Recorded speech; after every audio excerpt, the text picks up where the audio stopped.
the effect of one single life on this earth, one solitary life. Let me read it to you. He's referring to Christ. Compare that with yourself. He was born in a small, unknown village, in a very small country. He was born the son of a very poor village woman. He grew up in another small village where he worked only as a carpenter until he was 30 years old. And then for the next 3 years, he was a traveling preacher. You know, the world doesn't value carpenters or traveling preachers. He never wrote a book. He never held any public office. He never had a family. He never owned a house. He didn't go to college. He never visited any big city in the world. He never traveled more than 300 kilometers from his hometown at any time in his life.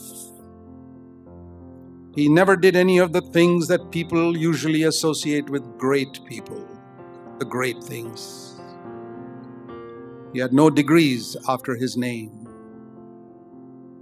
He was only 33 when people turned against him. All his friends ran away and left him all alone. He was handed over to his enemies, and they put him through the mockery of a trial. He was executed by crucifixion by the government of his day as a criminal. And while he was dying, his executioners gambled for his clothes, which were the only property he had on this earth.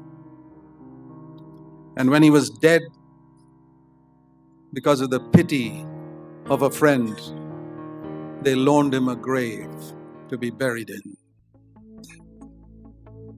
But since that time, 2,000 years have come and gone. But nobody in history has influenced history as that one single man. He's the central figure of the human race, Jesus Christ, the leader of all the progress that mankind has seen in any field. All the armies that ever marched on this earth, and all the navies that ever sailed the seas, and all the governments and parliaments that ever sat anywhere in the world, have all put together, have not influenced the life of man on this earth as that one single life. And he says to us, follow me.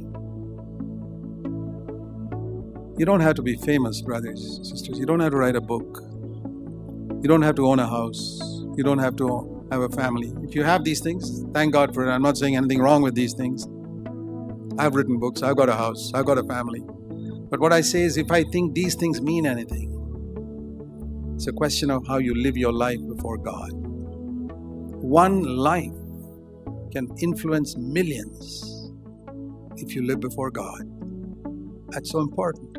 So when you look at the values with which Jesus lived his life, we learn something. What is the secret of his life? There we can learn how I can build the superstructure of my own life.